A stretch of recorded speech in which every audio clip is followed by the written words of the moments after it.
Hello guys, আসসালামু আলাইকুম। সবাই কেমন আছো বন্ধুরা? আশা করি সবাই খুবই ভালো আছে। আমি আল্লাহর মতো অনেক ভালো আছি। বন্ধুরা, চলে এসেছি আজকে তোমাদের মাঝে আরেকটা নতুন রেসিপি নিয়ে।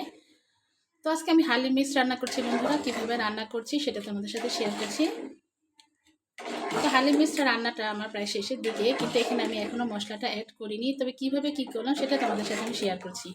তো দেখতে পাচ্ছ এখানে নিহারি যে গরুর পাটা আছে, সেই গরুর পায়ের অংশগুলো ছোট ছোট করে কেটে নেওয়া হয়েছে। তো ভালো করে ধুয়ে নিয়ে আমি এটা রান্না করার জন্য উপযুক্ত করলাম। কিভাবে?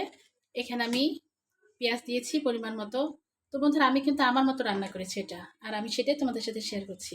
তোমরা অনেকে অনেকভাবে রান্না করতে পারো, বাট আমি যেভাবে রান্না করছি সেটা তোমাদের সাথে শেয়ার করছি। তো এখানে পেঁয়াজ দিয়েছি, আদা রসুন বাটা, জিরে বাটা, তারপরে তোমার এলাচের গুঁড়ো দিয়েছি, হলুদের গুঁড়ো, মরিচের গুঁড়ো। তো বন্ধুরা, এখানে হলুদের গুঁড়ো, মরিচের গুঁড়ো সবটা দিয়েছি। দিয়ে আমি এটা ভালো করে এখানে হালকা পরিমাণ আমি তেলও দিয়েছি, কিন্তু বন্ধুরা সয়াবিন তেল দিয়েছি হালকা পরিমাণ, বলতে মাংসের জন্য যতটুকু প্রয়োজন ততটুকু দিয়ে আমি ভালো করে এটা সেদ্ধ করে নিয়েছি। তো ভালো করে আমি যখন এটা কষিয়ে নিয়েছি বন্ধুরা, বলতে পারো পুরোটা রান্না হয়ে গেছে আমার। তারপরে অন্য একটা পাত্রে আমি পোলার চাল নিয়েছি 2 থেকে 3 মুঠের মতো। তারপরে এখানে যে হালিম মিক্সের যে একটা তোমার ডাল থাকে বন্ধুরা, তো হালিম মিক্সের সেই ডালটা আর পোলার চাল একসাথে আমি একটা পাত্রে নিয়ে পানি দিয়ে, ঠান্ডা পানি দিয়ে আমি এটা ভালো করে গরম করে নিয়েছি। পুরো সিদ্ধ করে নি বন্ধুরা, কিন্তু বলকটা পর্যন্ত অপেক্ষা করছি, বিশেষ করে পানিটা যাতে গরম থাকে। কারণ আমি যে এই যে রান্নাটা করেছি হালিম মিক্সের জন্য, যে পায়েরটা নিহারিটা, তো সেই নিহারিটার ভিতরে যদি আমি ঠান্ডা পানি দিয়ে দিই তাহলে কিন্তু সেটা টেস্ট নষ্ট হয়ে যাবে। তো সেই কারণে আমি গরম পানি পর্যন্ত করে তারপরে গরমের ভিতর গরমটা দিয়ে দিলাম। এতে কিন্তু বন্ধুরা একটা জিনিস খেয়াল রাখবে, যে এই যে রান্নার গুণগত মান এটা কিন্তু নষ্ট হয় না। তো পারফেক্ট থাকার জন্য আমি গরম করে আলাদা করে নিলাম, নিয়ে এখানেই কিন্তু গরম দুটো একসাথে করে আমি এই সিদ্ধটা করেছি। দেখো এখানে কিন্তু পোলার চালটা গলে গেছে, দেখতে পাচ্ছ। আর এই যে ডালটা ছিল, ডালটাও কিন্তু সিদ্ধ হয়ে গেছে। আর দেখো অনেকটা ঘন হয়ে আসছে। তো এটা কিন্তু বন্ধুরা নামিয়ে দিলে আরেকটু ঘন হয়ে আসবে। তোমরা বুঝতে পারছো আমার রান্নাটা কেমন হয়েছে। তো এখন এখানে আমি দিয়ে দেবো হালিম মিক্সের যে মশলাটা ছিল বন্ধুরা। তো হালিম মিক্সের এই মশলাটা কিন্তু আমি দিয়ে দেবো এখন এখানে। তো এটা দিলে কিন্তু হালিম মিক্সের পারফেক্ট যে একটা টেস্ট সেটা কিন্তু চলে আসবে। তো এটা এখন আমি কেটে নিব বন্ধুরা, কেটে এটার মধ্যে দিয়ে দিব। দেওয়ার পরে এটা নাড়াচাড়া করে কিন্তু আমি এটা নামিয়ে নিব, কারণ এটা আর বেশি জাল দেওয়া যাবে না বন্ধুরা। বেশি জাল দিলে কিন্তু এটা একেবারে শক্ত হয়ে যাবে। কারণ এখন যেটা আছে পারফেক্ট, এটা কিন্তু ঠান্ডা হতে হতে আরেকটু ঘন হয়ে আসবে।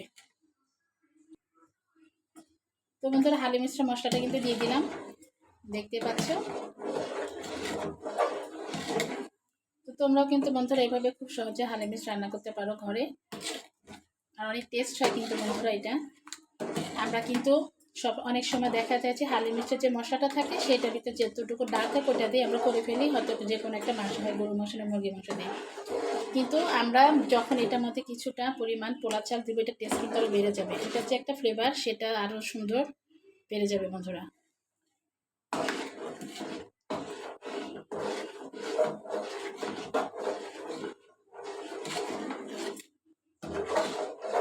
তো এখন কিছুক্ষণ নাড়তে থাকবো বন্ধুরা, যেহেতু মশলাটা দিয়েছি, মশলাটা একটা মিক্সড হোক। তো বন্ধুরা, আমি কিন্তু অর্ধেক দিয়েছিলাম হালিম মিক্সের মশলা, বাকিটা এখন দিয়ে দিচ্ছি। তো একটা হালিম মিক্সের পুরো মশলাটা বন্ধুরা দিয়ে দিলাম, কারণ আমার এখানে দেখতে পাচ্ছ আমি যে পরিমাণে রান্নাটা করেছি এখানে সম্পূর্ণটা লাগবে।